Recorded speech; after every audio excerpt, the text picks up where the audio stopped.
Hi there. It's been a while since I've done a ChatGPT best practices update, and I figured I'd do an update video because there's been quite a lot that's changed since the last time I did, and I haven't done a video for my channel in a couple of months now. Anyway, just dealing with some personal stuff, but I've been back at the development pipeline for the last week or two.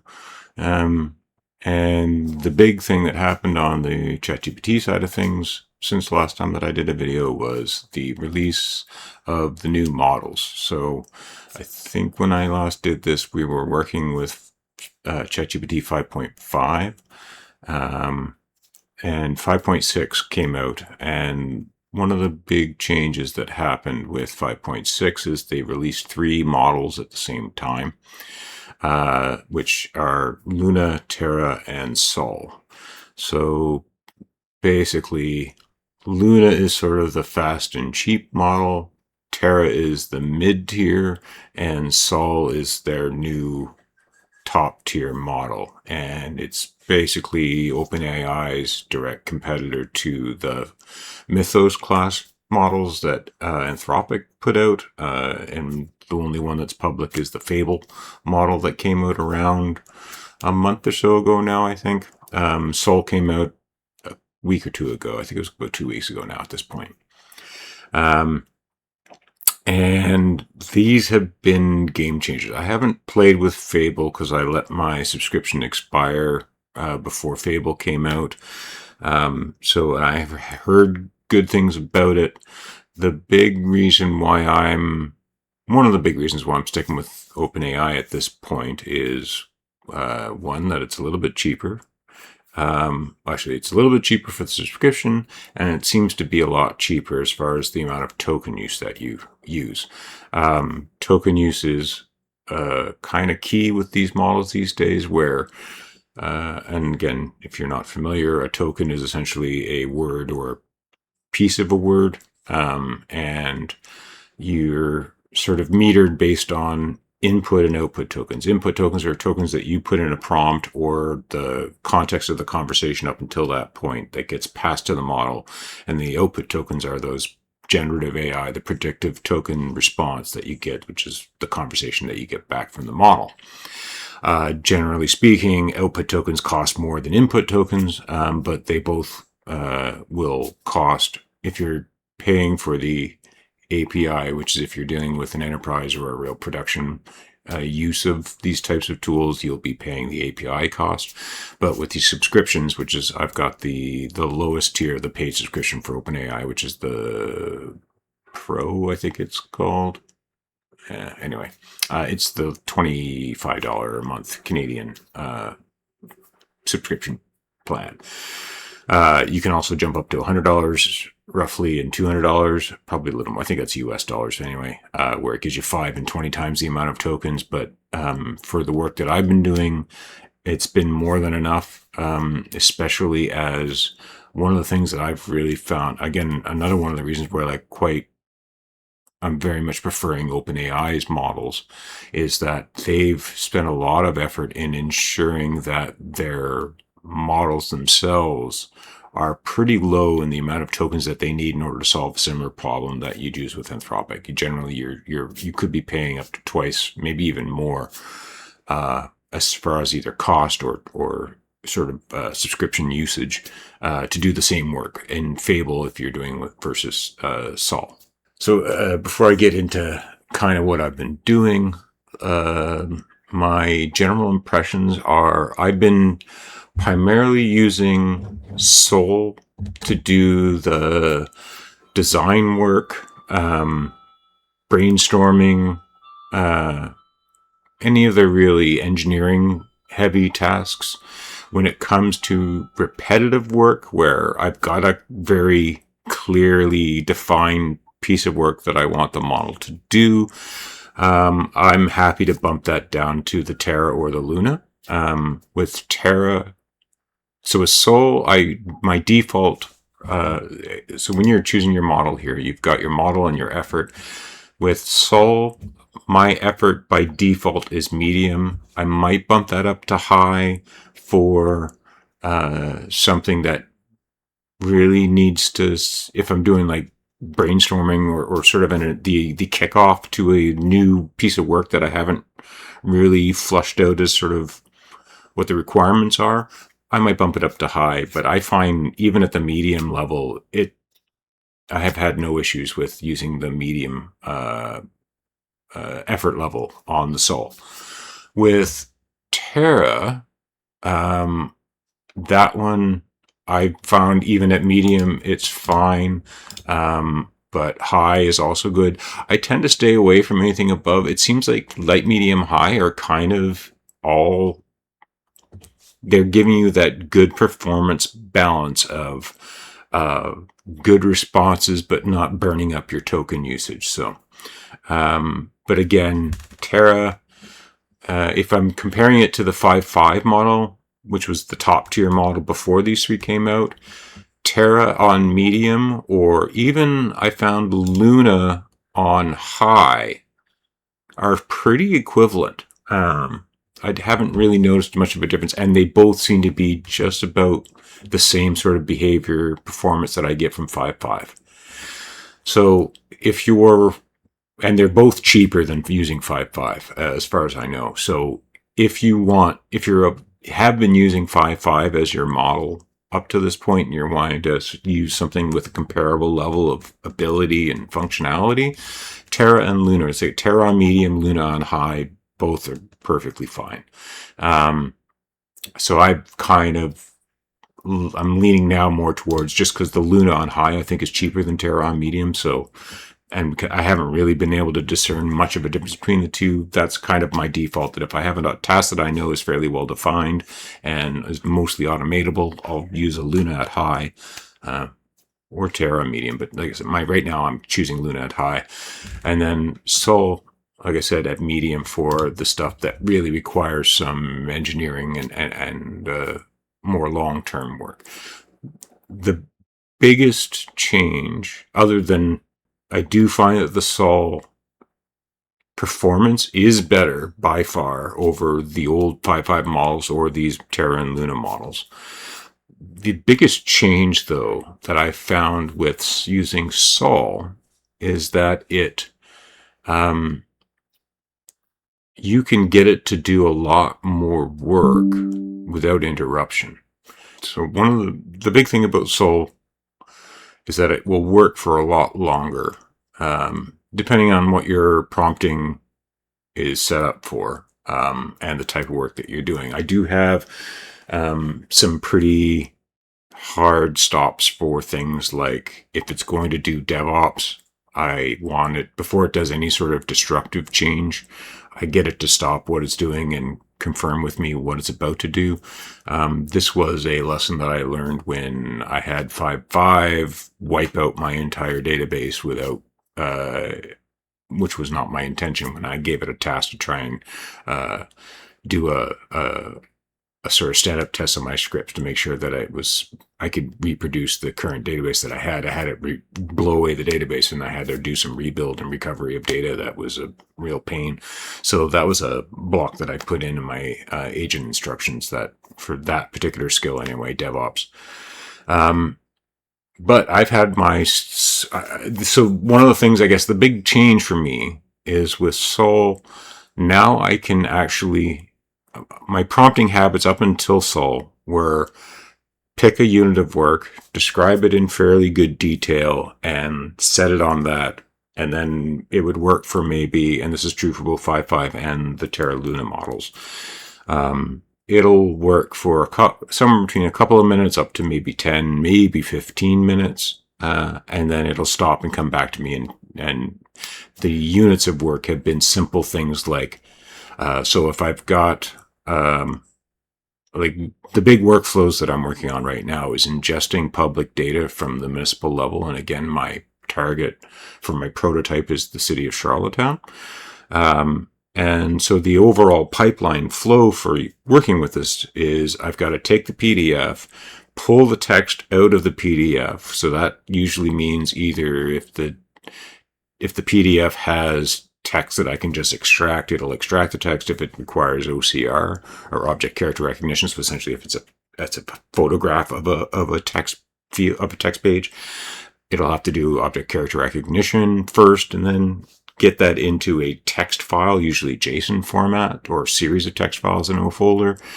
Then I have to normalize that so that I make sure that it matches a particular schema, that I then create a database and push that into the database tables.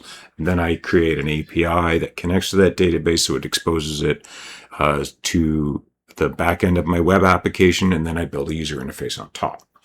So every one of those steps, so the data ingestion, the data normalization, validation, the input into the database, creating the API and the web interface, each one of those would have been a separate task using Terra or Luna or 5.5.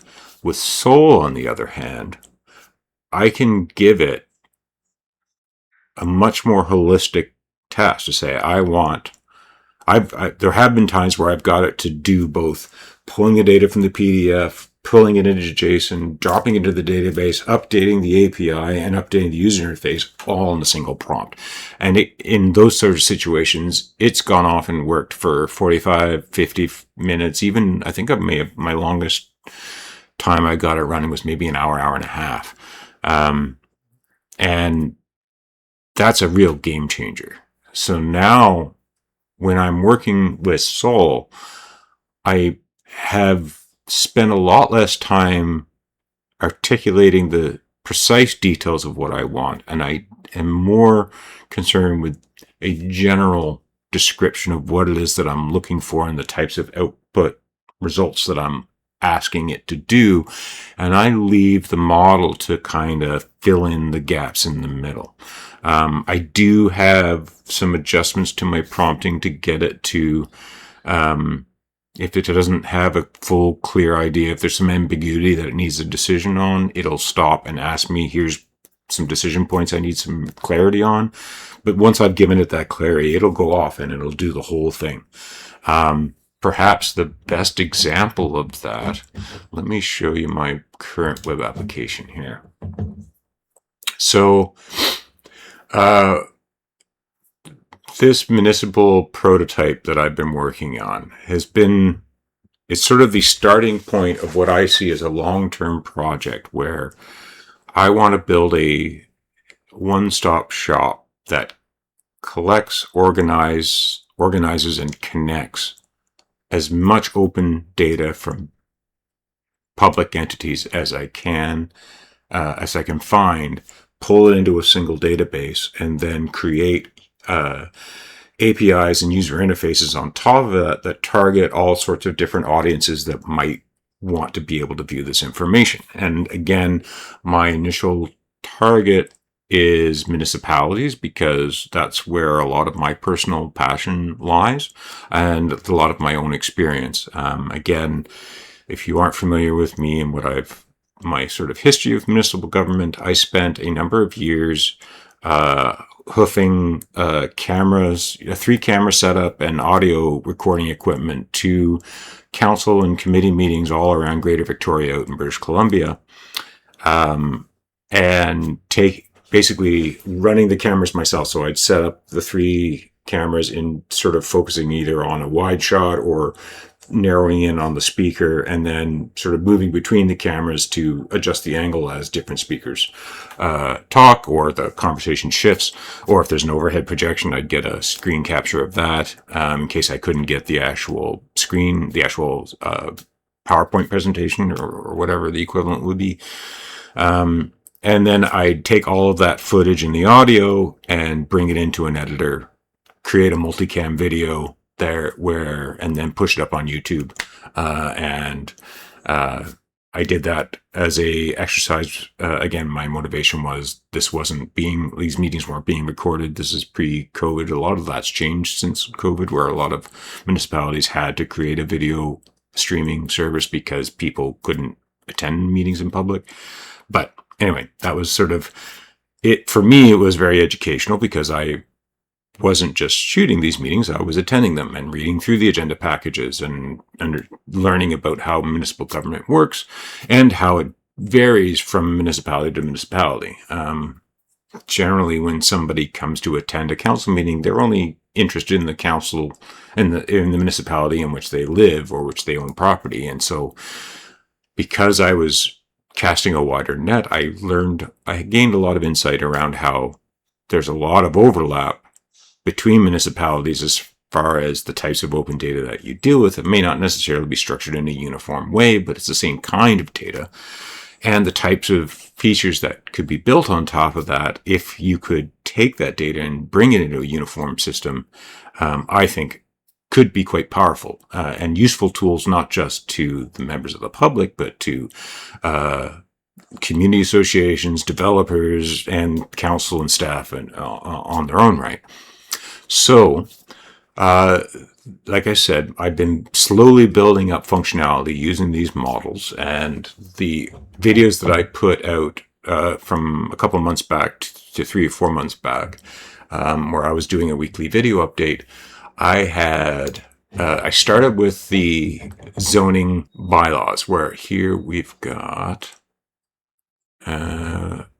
if I put in an address, it'll search and find. So if I pick a municipal address here, I've got the layers for, so this is, again, Charlottetown is currently going through a rezoning, full rezoning of their city. So they've taken their old zoning bylaw, which has roughly 30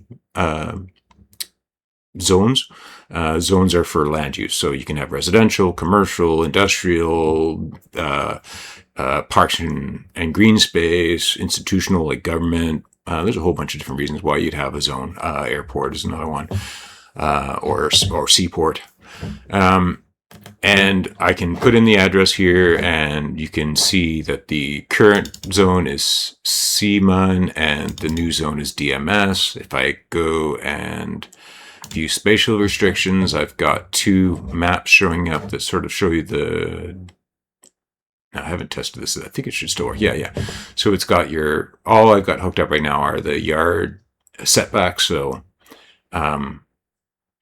it's basically, and some of these are a little bit dirty because just the way that this is very, very early demo kind of purposes, but basically you can see the different types of setbacks. So this is not a good property to select, but either way, like I said, very rough demo. The parcel layer in particular is not an accurate reflection of the parcels of the city, but it's something that's a close approximation that I managed to sort of pull out of a map. But it essentially shows you the idea being that I'm taking what would be, if I go to the bylaws, so this is the current bylaw, and this is the new bylaw, and it has things like permitted uses. So these are the types of buildings that this particular lot allows. And then here's the sort of setbacks. So you've got to have a certain distance from the road, different distance from the side of the properties and the backyard. And then a whole bunch of other restrictions. You can see that they're quite a bit different. I've also created a structural one that does the comparison based on, so this shows you permitted uses. So here's the permitted uses from the current bylaw, and here's the ones from the other, and I try and match them when they are a direct 1-for-1, including these nesting ones. So these, especially in the old bylaw, you'll have one zone that refers to all permitted uses from this other zoning bylaw, and so I'm trying to amalgamate them into a single view so that you don't have to be sort of flipping back and forth in the zoning bylaw to try and figure out exactly what's available, what are the permitted uses for a particular lot. And then I've also got a 3D view here. So this I've pulled from the LiDAR data of the city that lets you do. So I've actually got a sunrise sunset, a shadow study essentially. So this is the property that we were looking at, and you can see how from sunrise to sunset, and this is at the March equinox, but I could do say June solstice, reset, and it'll show you the difference in where the sun rises versus where the sun sets. You can see how the shadows are getting cast. Anyway, and I also had a very rudimentary storm surge one too that it didn't get the parcel, but that's okay. I've demoed all this before. In addition to this, Now I don't think I demoed this. This was sort of a thing that I started working on just before I downed tools and had to deal with some personal stuff. And that is, so when you're dealing with municipal data, it comes in a few different forms. You have bylaws, of which the zoning and planning land use bylaws are just one of essentially the legislation that defines how a city is supposed to operate and deal with its day-to-day business. In addition to that, you have meetings, and a meeting will have an agenda, which is sort of the items to be dealt with throughout the running of that particular meeting, where we're talking about council itself. So council is sort of the top level. That's where all the big decisions, the final decisions are made. And if people want to come and speak to council and have their thoughts heard, you would generally apply to approach council itself and go to the council meeting. Then you can have committees that are sort of spun up by council that deal with different things. Usually you'll have like a planning and land use committee that will take rezoning applications or development permit applications and review them and make sure they adhere to both the planning and land use, like the zoning bylaws, as well as the official community plan, which is more about a vision document that the city publishes that talks about how they, not just about how current land use is allowed, but how they see the city changing and adapting in the coming years. Usually somewhere between a 5 and 30 year kind of projection of where the city thinks it's going to develop, where, especially around things like where it wants to focus density of property development, whether it's residential or commercial or both or whatever. And then also things like green space or trail development. That's what the official community plan's for. Anyway, and then there's lots of other different types of committees. So each of those agendas will have what's called an agenda package. And the agenda package is basically usually it's published as a giant PDF that has a whole bunch of documents all inside of it. Everything that usually starts with the agenda document of what's going to be on. And then for each agenda item, usually in the order of the items as they appear in the agenda, it'll be all the attachments. So if it's like a resolution, you'll have the actual document that's usually 1 or 2 pages that says, here's the resolution. So if it's a rezoning application, it'll be the details of the rezoning application. And then there might be attached maybe a letter from the developer, or maybe there's attached emails or writing or feedback from the community that might be in that. There can be maps that could be added if you've got this particularly rezoning, or like where they're taking a large property and cutting it into smaller pieces. Then they might have a map of what those new lots would look like. And it really can be any type of document. So this tool that I started on, and it's still very much in an early stage, is I'm ingesting a PDF document, and then I've created, and so what I've got essentially is, so here's one, this is from the May 5th meeting, and I've got it divided by, so my call, let's see, approval of agenda, nothing's coming up on these. Oh, there we go. So here's the actual agenda. This is minutes. Right, adoption of the minutes of a previous council meeting. So this is basically what was discussed in the previous meeting. If I get to the actual planning bits here, it shows you all the documents related to that particular item. And then I've also got a text version, so you can just look at the actual text that's extracted from the PDF. And then I haven't worked on the structured side of things. And you can also see the different documents that are associated. So here's the resolution document. So this is the actual resolution. This is an image screenshot of that page of the agenda package. And then there's also a text that sort of has this. So the goal being here that I've also got some tabs here, which again, I haven't really flushed out, but the idea being that I wanted to, for demo purposes, have several different views on the same agenda package for targeting different audiences. So if you're a member of the public, my long-term goal for this would be to create a interface where you could either just look at the overall agenda for the meeting you plan to attend, and then kind of it would not just show you these, instead of having to hunt through a giant PDF, actually have the individual documents listed up here that you can then kind of scroll through and have it at your fingertips. But also, I want to add in sort of contextual information. So especially for, let's say, a member of the public, you could say, I'm very new and I don't really know what's going on. My goal will be to have sort of aids and tools and tutorials that kind of help acclimatize somebody to what the meeting is, how it's structured, what's currently happening, and ease the steep learning curve that can be attending a council meeting and actually understanding what's happening. That's kind of what the public view would be. Council, on the other hand, was my intention is to create an interface where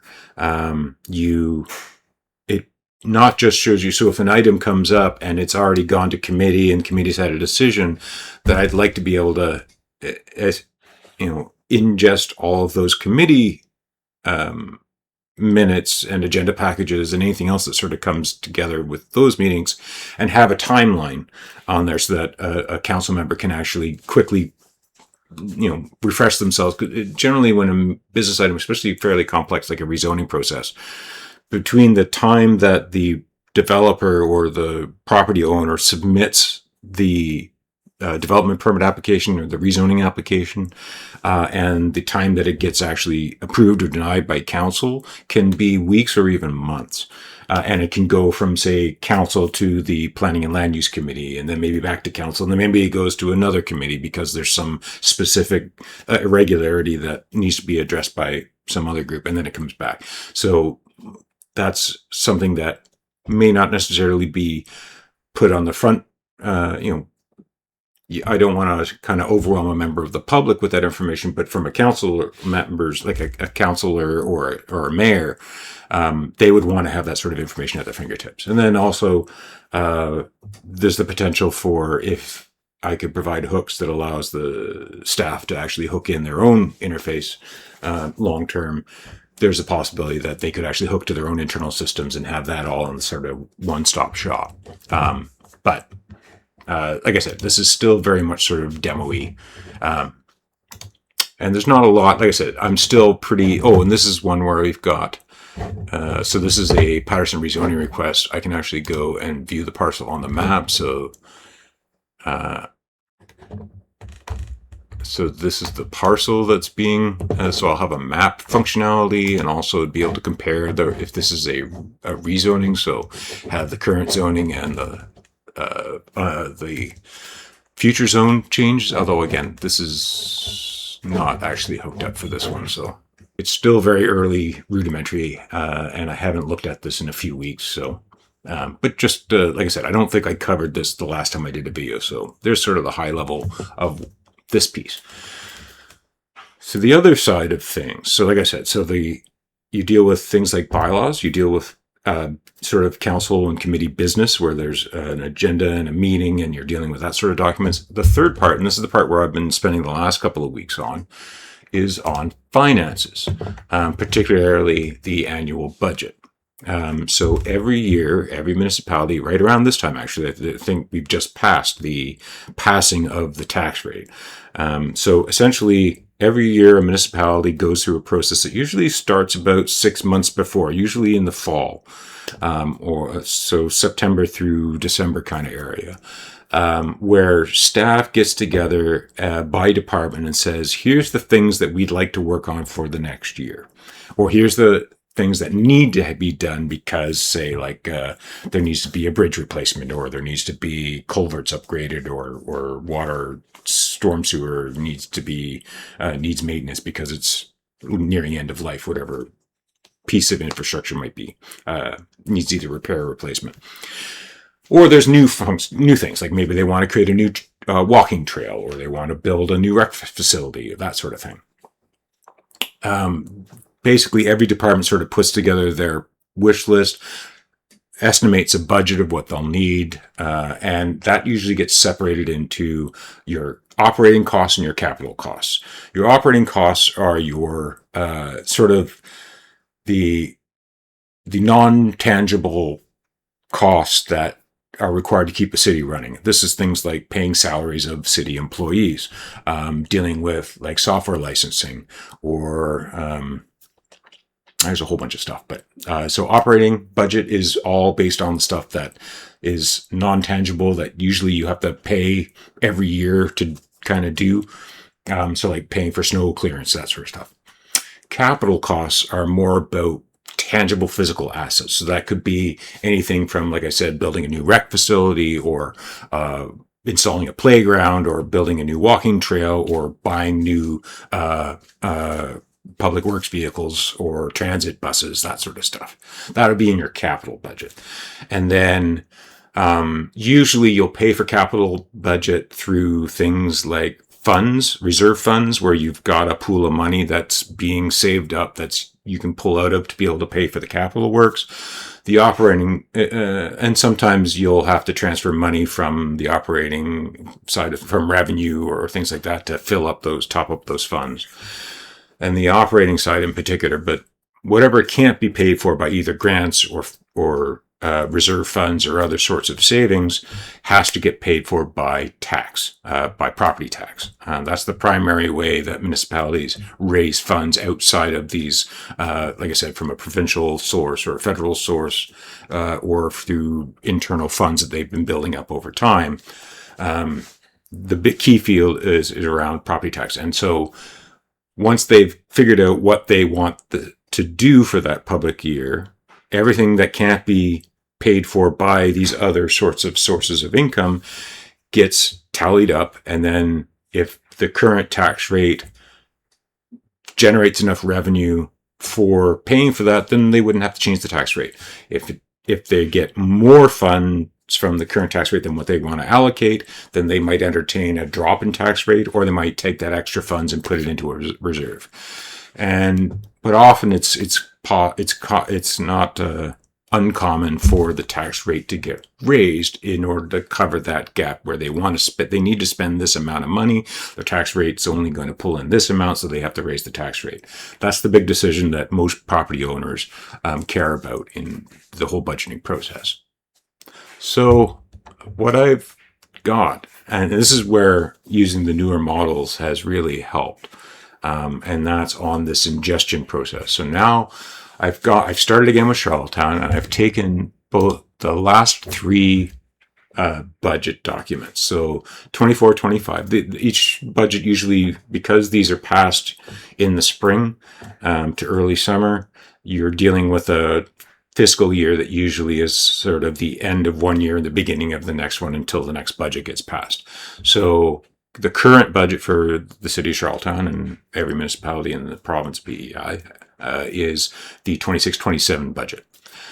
I also did the 24-25 and 25-26. Now, there's no uniform structure to budget documents, but the data that's in there is generally the same. So you will have your operating budget, your capital budget, you'll have your long-term debts that you have to service, as well as your property taxes. So that's what this interface is that essentially I've got a toggle that lets me choose the particular budget. And then from here, I've got the introduction, which is basically just the sort of preamble to the document, not specific. It's more about sort of vision of what the city is wanting to do for the year, or maybe it talks about their budgeting process and how it works, or it talks about their sort of strategic plan and how this budget ties to the strategic plan. And then there's an overview, which sort of shows you the high level of here's by department how much we're looking to spend, and maybe it'll have the tax rate there. And then you've got a much more detail where you sort of break it down by department, and each one of those will have its own sort of line item. So for instance, let me go to Public Works. And you can see here we've got an operating budget where there's revenue. Yeah, this is definitely not correct. But effectively what we've got here, and I do have, yeah, here we go. So this is kind of what we're looking at. We'll have a PDF with a bunch of imagery here. Let me see, do I have any documents showing up for this yet? Like I said, it's still very early work in progress. And I'm kind of in the midst of doing a full re-engineering of the way that I've been pulling data in, which I'll get to in a second. But I just kind of want to show you the high level. Effectively, that's my goal here is to have a uniform view that no matter which municipality and which budget year you want to talk about, I want to present the information in sort of a standardized way. So we've got our different departments within the municipality, both for operating costs and for capital budgets. So capital budgets, like I said, are those sort of more tangible assets, and that's where you've got plans that different projects that the department wants to tackle. You can see that each one of these has some different projects. So, for instance, parkage, major repair, or street lighting. These are all sort of different projects that are going to require a certain amount of capital costs. And I believe it's got, some of these are actually overlapping from previous years. So there's actually a previous year budget, how much they budgeted for last year, and then how much they want to allocate for this year. And sometimes there's an increase, sometimes there's a decrease, depending on the project. And then the appendices is where we've got our property taxes. So this is where we can see, so residential versus apartments versus hotels versus mobile home parks. Each one of them is a sort of a different class of residential. Each one of them will have a different tax rate. And then there's a difference between PEI residents and non-residents. They, at least in Charlottetown, they have a higher tax rate. So if you have a piece of property that's owned by somebody who doesn't live in PEI, they're taxed at a higher rate than what a resident of PEI who owns property would be taxed. And then business as well.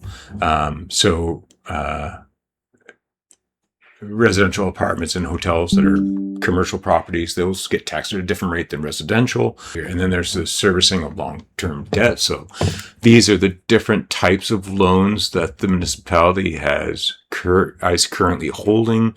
And there's a maturity year. So some of them are maturing in the 2020s, some of them in the 2030s. And even 2040s now, or 2050s even. And then there's a certain amount of cost you have to pay for each one of those debts until they're fully paid off. And they also separate, Charlottetown separates its sort of overall city debts versus water and sewer as a separate entity. I'm guessing it's its own corporation that's sort of underneath the city. And so its budgeting is separate. And that probably gives you a different tax rate usually. Anyway. But yeah, so that's, when you add up all of this is how much, here we go. So the city is going to collect about $52 million in property taxes, all told, for the coming year. And that's all based off of these rates. So again, this rate may have changed over calendar years. And so that is definitely one of those things that I will add in. I haven't built that part into this yet, but especially as I build back history of all these previous budgets, the goal is to also have visualization to try and show you how these tax rates have changed, both by property class as well as the overall tax income. So you can sort of get an idea of how the city's managing its finances, not just for the snapshot of the current year, but long term. I think that's good feedback for both general public as well as for members of council itself. The other part that I've been working on that I actually don't have a user interface for right now is after the budget's been passed and then that calendar year completes, the city will take, or the municipality will take, its actual financial records and have them audited through an independent auditor who will sign off and say, yes, these numbers are valid. And those reported values will then get usually rolled into, when you're looking at, let's go back here for the operating expenses. You've got the budget and then the forecast. So the forecast is, I believe, what was the number that was reported in the previous year's budget, whereas the budget number would be the actual audited values of what they actually spent. And there's often a discrepancy either above or below what they projected. So that's another sort of quality test to determine how well the city's managing its money, is if it's consistently underestimating the amount it wants to spend, and so it's having to spend more. That can become a really bad issue, and it's something that you'd want to flag. Whereas, for instance, even the other way too, if they've overestimated the amount of funds that they wanted to spend and they spent less, that usually either means that there's something wrong with their estimation process, or something unexpected came up if it's just a specific line item, that sort of thing. And then, especially when you have those short, not a shortfall, but the sort of a windfall, I guess, of funds they had allocated for the previous year, but then didn't spend it.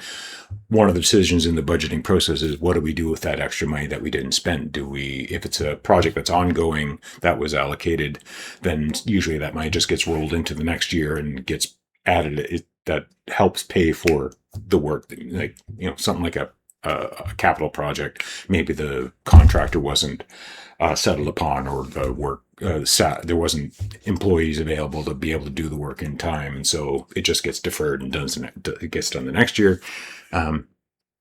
Anyway, there's lots of these little sort of technical things that can happen in the whole budgeting process. And again, the goal of building this interface is to pull in as much of this budget data as possible and create a standardized and uniform reporting and visualization tool that, regardless of municipality and regardless of budget year, you get the same view on the information.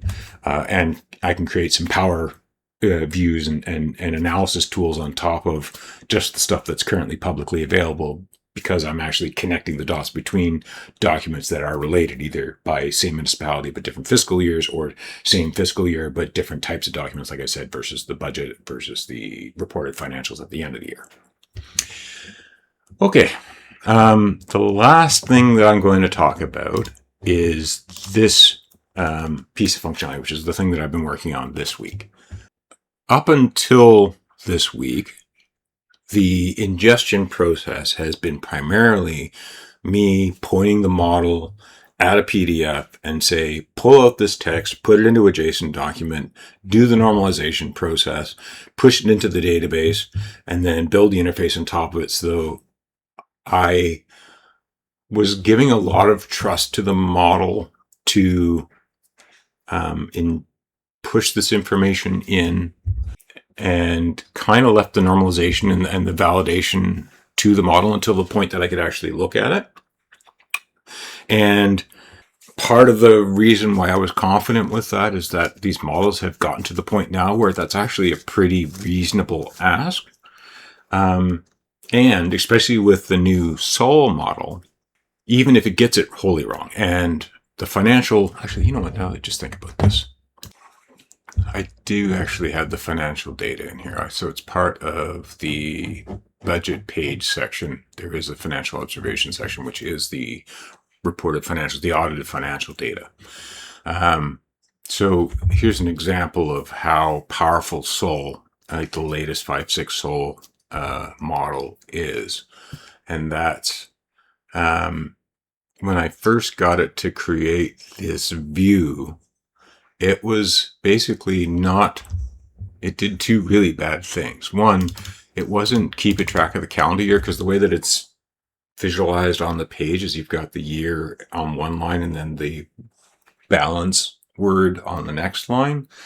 And same thing with the 2026, 27 principal, 2026, 27 was on top and then principal. So all I saw here in the columns were balance, principal, and interest.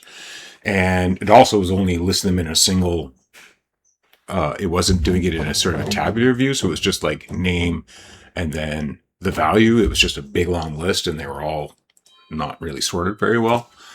And all it took was a single prompt to say, hey, that's not the view that I wanted. I want it to more look like the way that it is here. And it went and re-ingested the data, so it got the proper column headers. It took that data, pushed it into the database. It updated the API endpoints and updated the user interface here to give me a completely different view. And that was all in the response of a single prompt. Like I said, Sol is a game changer, and Fable in the Anthropic space. are game changers for these frontier models. These totally change the way that you, like, essentially the amount of work that you can pile onto a model and get a good result in one go is so much larger. Whereas, like I said before, I would have had to go step by step and do 5-6 prompts, and I'd had to babysit the model for about, an hour or two to get the exact same result. Where here, I could basically just say, here's what I want, here's where it's currently at, give me a result, and then I walked away for an hour and it came back and it was all working. It's mind blowing how different this stuff is. But that said, the reason why I wasn't getting good initial results from my user interface was because I was kind of letting it do all of that ingestion, validation, normalization, publication, and presentation in a black box. I kind of peek in at the JSON files, but like none of the data was structured in a way that was easy to sort of human review, without spending a lot of time just pouring through large JSON documents. So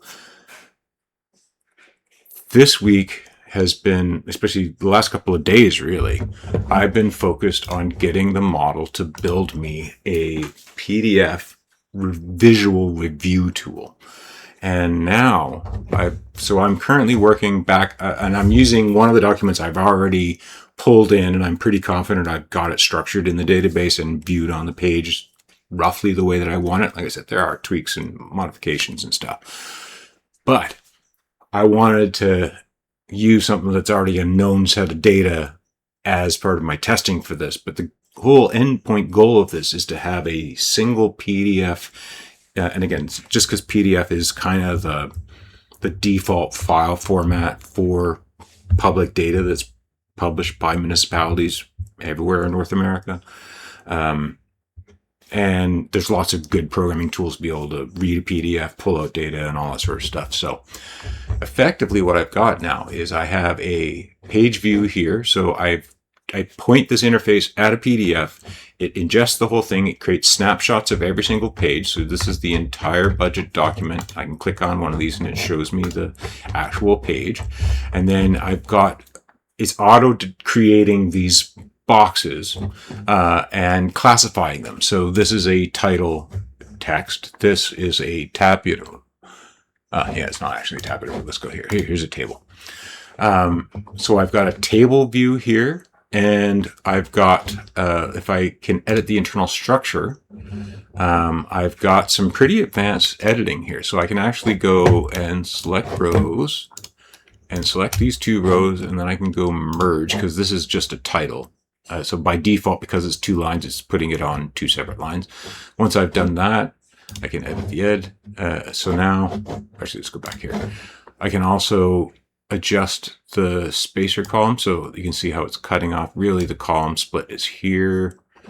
That one's fine.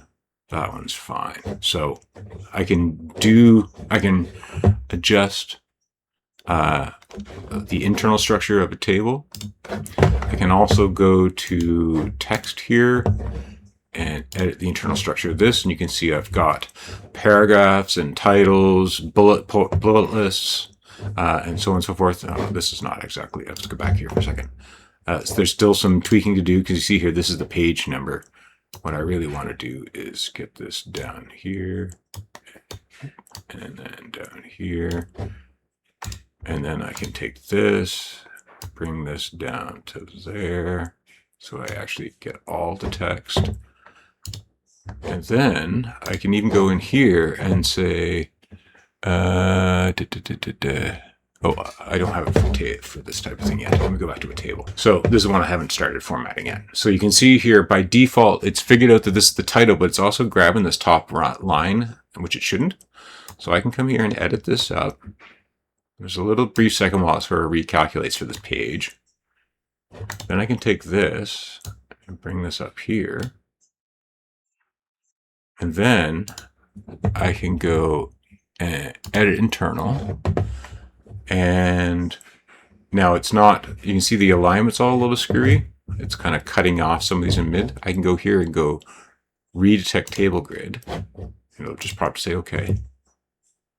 And now it actually automatically already figures out where the lines are, so it's done that pretty well. Now it also sees that these two cells, it's treating this as two separate cells when it shouldn't. So I can go here and select columns, select this one, and click merge. And then I can also grab this and move it so it's not cutting off that last bit of text there. And then the divisors for the others look good. Okay, so I've got a full editing format for these PDFs, and the goal being that I'm going to, once I've got I now will have much more confidence that I'm getting the data split into the appropriate cells, columns, rows for tabular data, do the same thing for formatted text. And then once I've kind of done this first pass on the ingestion process, I can then hit a button and it'll actually pull all that data, put it into the database, and then visualize it on the user interface. And I will have a lot higher confidence that the data that I'm getting out is an accurate reflection of what's actually in the PDF. So I've still got lots more work to do on this, but this is only the effort of a couple of days. In fact, why don't I bring up let me kind of show you how as an example of how I'm using Sol. The only prompt that I started with is I want to review the PDF ingestion process that we've been performing with the Charlottetown Municipal Data Prototype and design a solution that is more predictable and reduces the amount of work we're currently doing to validate and normalize the data. I think we may want to move to a multi-stage approach where we first visually inspect the target PDF and inventory each page, identifying the page structure and its contents, perhaps storing this as a template. In addition to this, we'll also want to identify multi-page content where the same type of content spans page breaks and treat the resulting data as one set. After this inventory is complete, with human review, if necessary, it should go a long way towards streamlining the actual data extraction. It might be helpful to build a user interface to help visualize the analysis for human review of this inventory step. Use the 26-27 budget document in the docs. Oh, just a quick note. With Codex now, you're able to use your cell phone or your tablet to remotely connect to Codex on your computer if you set it up. Generally what you do is if you go here into settings and then go to, if you want to add a device, you click the add button. And what it does is it gives you a graphic that you just take a picture of with your camera on your device. Well, one, you have to install ChatGPT, the mobile app, on your mobile device, and then take a picture. I think you might, let me see if what does it say in here? It's in settings, I think. Remote control is what it's called now. It used to say Codex, but last week they renamed the Codex application to ChatGPT, and they renamed this section to remote. And there's a connection section in the remote control. If you click add connection, it'll ask you to pair a new device, and then it says it'll want you to scan that QR code. You just point your camera to it, and then it'll connect between the two. And then once you've got them paired, I can actually be out with my phone and I can not just see what my model's doing from my device, I can also send new updates and prompt it. That's a real productivity booster. I don't know if I would expect there's something similar in Claude Code, but again, I'm primarily focused on the ChatGPT side of things, and that is one of the best features of using these tools with the ChatGPT application. Like I said, it used to be called Codex. Now it's just called ChatGPT. Now it's the ChatGPT app with the Codex view here, and you see they've also added this ChatGPT work. This was the other feature that was added last week. I believe it was last week. Work is basically the same as Codex, but Codex is particularly it's a code developer user experience. ChatGPT Work gives you the same sort of computer access, file access, computer control. It can actually, ChatGPT can control your computer, open up computer windows, interact with it. Like you can open up a browser and connect to the internet. Although there's actually a built-in browser in this tool as well. You can open up you can control applications though on your desktop. If you've only used ChatGPT from the web interface, you're missing out on a massive productivity gain by using a tool like this. Like I said, ChatGPT Work is their attempt at creating a non-code developer, like a sort of a professional non-IT person interface that has very much the same sort of features and functionality. So you can actually load up or create spreadsheets and documents. It can actually do all sorts of, it can essentially read and parse any of the files on your computer. It can create new types of files. Like I said, it can do computer software interactions, especially if you have MCP, which is the model context protocol, which allows it to directly control software. Like I have an MCP connection to the database on my computer. So we can actually connect the database, query information, or even push information in, that sort of stuff using that interface. There's a ton of features and functionality that if you haven't played with the desktop applications and you are a professional using your computer for your work, highly recommend. If you're a developer, use Codex. If you're not, check out ChatGPT Work. It's definitely evolving. I'm sure it's going to change a lot in the next coming months, but even as it is right now, it's a game changer. This is, I believe I started this conversation using my phone. And that's why I didn't know what the file was called, because I didn't have access to the file system. And it grabbed the wrong file, but it really doesn't matter. So it went and looked at that document and then came up with sort of a design of how it's supposed to work. And then this is, again, part of my best practices, and this is in the, let me go to my settings again here. So again, just to kind of review, I haven't changed these since the last time I did a video on this, but you can set custom instructions in your ChatGPT, and this is on the web application as well, but it's very useful inside of Codex. I have it divided into a few different sections. One with tone, where I want it, again, I choose personality to be pragmatic versus friendly. I don't want a emulation of human emotion. I want it to be a tool, robotic. So that's also reinforced with some of my tone instructions. The engagement is around how I don't want it sort of guessing or speculating. I want it to base everything off of grounded facts and information. I want it to structure its response in a fairly detailed way.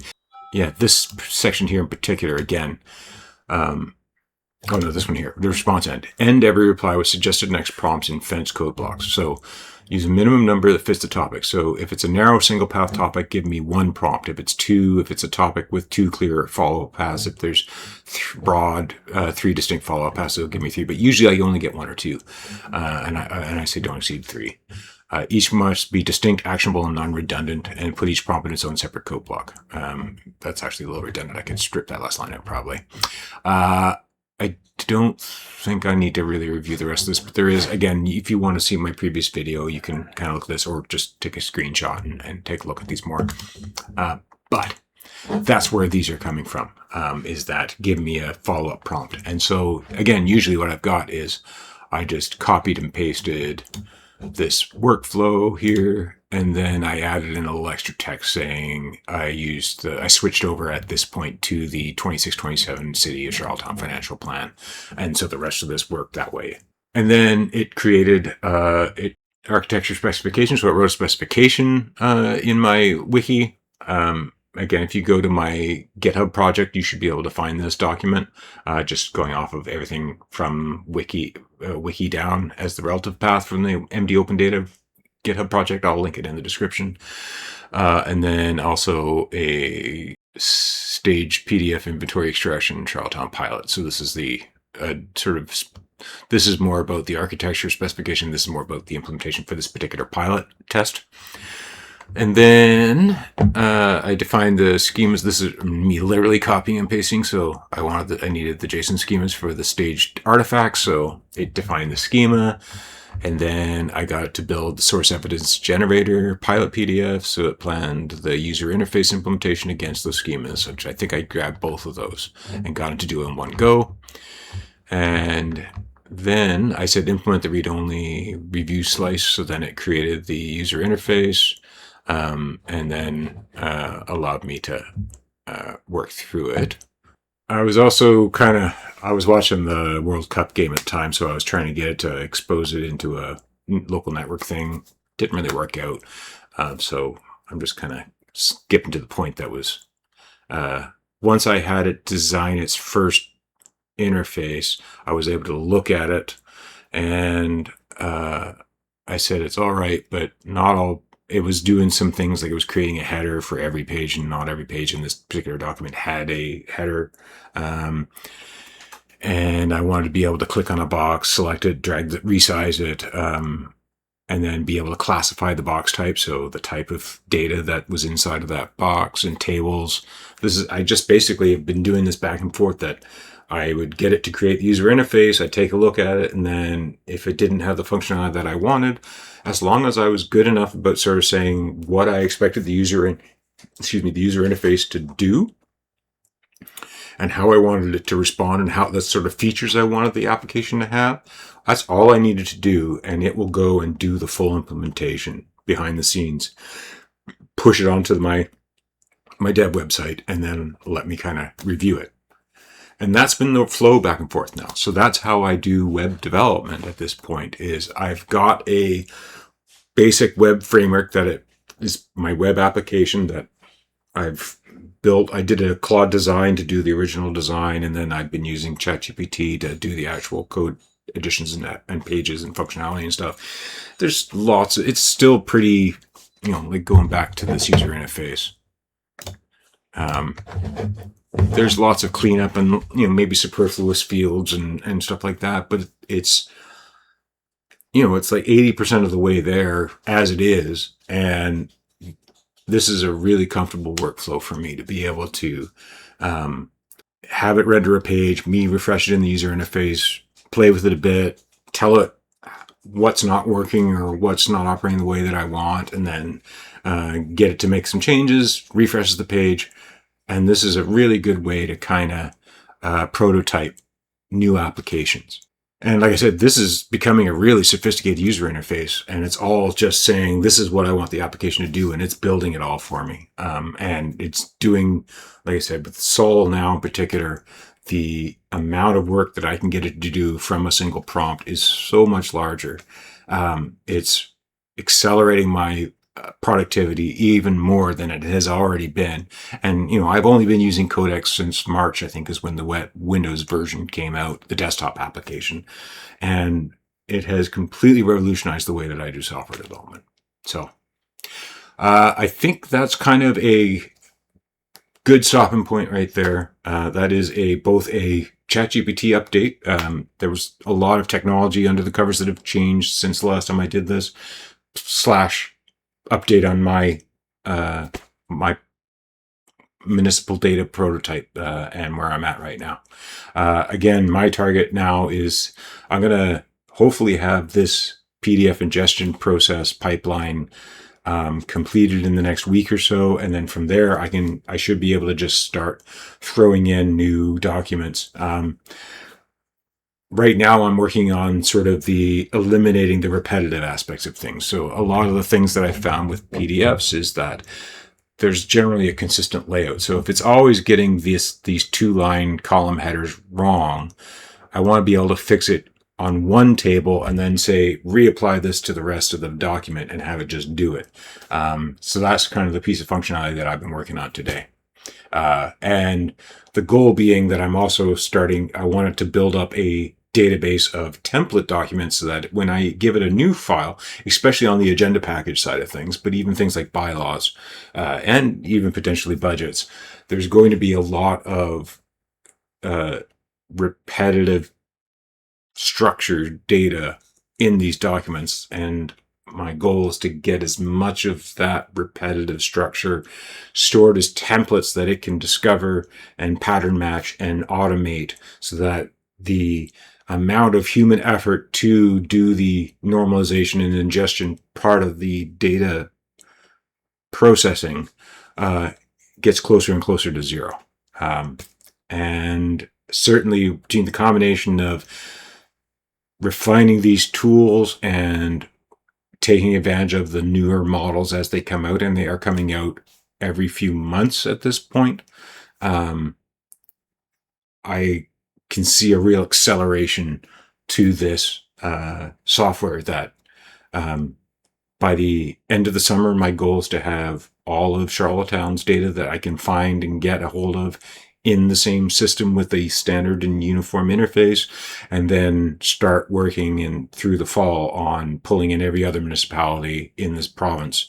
And then from there, scaling both out to other municipalities as in other provinces, as well as going up to the provincial level, because I want to also start targeting, especially as the one area that I haven't really even started to approach other than the land use planning bylaw is bylaw documents, and especially in how they interact. So like with the whole budgeting and financial reporting process, there's 2 or 3 bylaws that the city of Charlottetown has that are relevant to things like how they manage debt and how they do their budgeting and how they do their strategic planning for the city.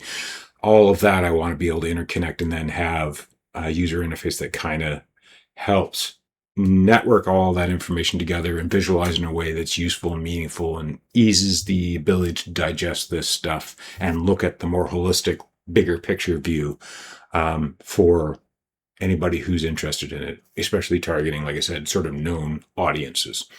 Okay, that is it for today. Thanks again for watching. I expect this will be a fairly lengthy video once I finish editing it down, but I will check in next week with the update on where I'm at. I'm gonna hopefully try and get back to the weekly updates. So thanks for watching, and I'll see you next week. Bye bye for now.